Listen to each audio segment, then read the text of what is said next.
ഹും, ഹും. Hey, എന്തൊരു നാറ്റവിടെ. എന്താ അത് സംഭവം? ആ, വെറുതെ അല്ല, 4-5 നാറികൾ ഇവിടെ കയറിയിരിക്കുന്നുണ്ട്. എന്തൊരു നാറ്റാവിറ്റകളെ. കേരളക്കര മുഴുവൻ നാറ്റിച്ച് 3.5 കോടി ജനങ്ങളുടെ ശാപം വാങ്ങി പെറ്റ തള്ള പോലും പൊറുക്കാത്ത എന്തൊരു നാറ്റം. എന്താ വിറ്റകളൊക്കെ പേര്? രാഹുൽ നാറി, നല്ല പേരാ. സാമുവൽ പന്നിസൺ, ജീവശവം. നാറിജിൽജിത്ത്, പട്ടിവേഗ്, നല്ല പേരാ. എല്ലാവർക്കും നല്ല പേരാ. ഹലോ, എല്ലാവർക്കും എസ് പി ടോക്സിലേക്ക് സ്വാഗതം. എസ് പി കണ്ടത് വിളിച്ച് പറയും, ഉറക്കെ ഉറക്കെ വിളിച്ച് പറയും. നമ്മുടെയൊക്കെ വീടുകളിൽ നിന്നും കുട്ടികൾ സ്കൂളുകളിലും കോളേജുകളിലും പഠിക്കാനായിട്ട് ദിവസേന പോകുന്നുണ്ട്. ഈ നാറിക്കൂട്ടങ്ങളുടെ അനിയന്മാരും അനിയത്തിമാരും ഒക്കെ സ്കൂളുകളിലും കോളേജുകളിലൊക്കെ പഠിക്കുന്നുണ്ടാവും. ഇവരെയൊക്കെ ആരെങ്കിലും കോമ്പസ് കൊണ്ട് ഉപദ്രവിച്ചാൽ എന്തായിരിക്കും ഇവരുടെ ഒരു എക്സ്പ്രഷൻ? അവർ വിളിച്ചുകൊണ്ടിരിക്കുമോ? അവർ ചിലപ്പോൾ വിളിച്ചുകൊണ്ടിരിക്കും. നമ്മളെ അവസ്ഥ എന്താ? നമുക്ക് കഴിയുമോ? നമ്മൾ പ്രതികരിക്കൂലേ? സങ്കടപ്പെടൂലേ? എന്താണ് ഇങ്ങനെയെങ്കിലും ഇവർക്കെന്താ ചിന്തിക്കാൻ കഴിയാത്തത്? സ്വന്തം അനിയന്മാരെ പോലെ കാണേണ്ട ജൂനിയേഴ്സിനെ ഇവർ ഇക്കോലം അതിക്രമം കാണിച്ചാൽ എങ്ങനെയാണ് ഇവരെ നേരിടേണ്ടത്? എന്താണ് ഇവർക്ക് ചിന്താശക്തിയില്ലേ? ഒരാളാണത് ചെയ്തതെങ്കിൽ നമുക്കത് മാനസിക രോഗമാണെന്ന് പറയാം. 5 പേരും ഒരാളെങ്കിലും നോ എന്ന് പറയുന്നില്ലല്ലോ. എന്തൊരവസ്ഥ. ഈ ചെകുത്താന്മാർക്ക് ഒരു ഇൻസ്റ്റഗ്രാം പേജ് ഉണ്ട്. നമുക്ക് ആ പേജ് ഒന്ന് പോയി നോക്കാം. ഇതിൽ നല്ല കുട്ടികളുണ്ടാവും കേട്ടോ, പക്ഷേ ഇവർ 5 പേര് ഇതിലുണ്ട്. ഇൻസ്റ്റഗ്രാം പേജിൻ്റെ പേര് നോക്കൂ, ഹോസ്റ്റൽ പിള്ളേർ. നല്ല പേരാ, ഹോസ്റ്റൽ പിള്ളേർ. കുഴപ്പമൊന്നുമില്ല, നല്ല പേര്. പക്ഷെ അതിൻ്റെ താഴെയുള്ള കുറച്ച് വിവരണങ്ങളുണ്ട്. നോക്കൂ, അക്രമമില്ലാത്ത പക്ഷം ഞങ്ങൾ സൈലൻ്റ് ആയിരിക്കും. അക്രമമില്ലെങ്കിൽ അവർ സൈലൻ്റ് ആയിരിക്കും.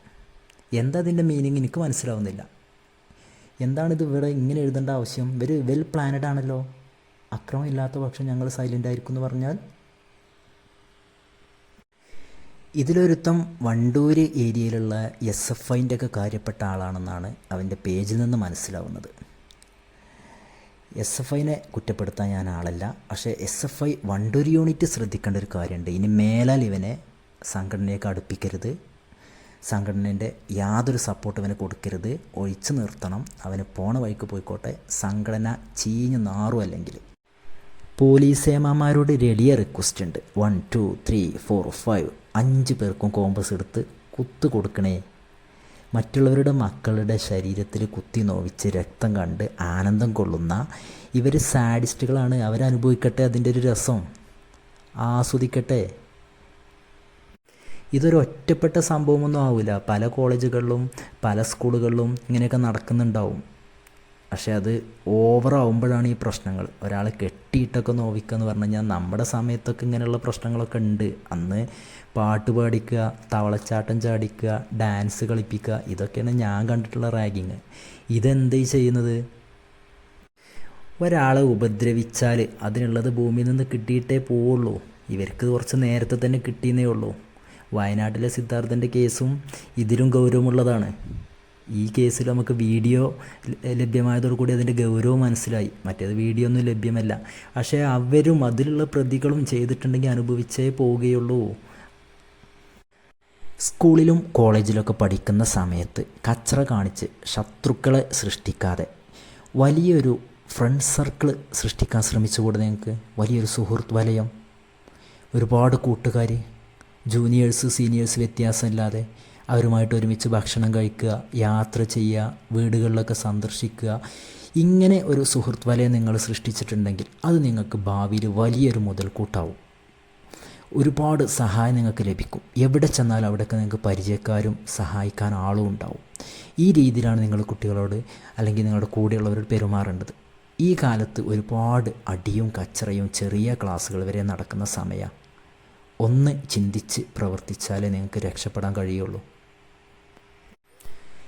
അക്രമപ്രവർത്തനം സ്കൂളുകളിൽ നിന്നും കോളേജുകളിൽ നിന്നും പടിയിറങ്ങിയേ പറ്റൂ. അതിനെതിരെ ശക്തമായ പ്രതിരോധം തീർത്തേ മതിയാവൂ. കേസുമായിട്ട് ശക്തമായിട്ട് മുന്നോട്ട് പോകണം.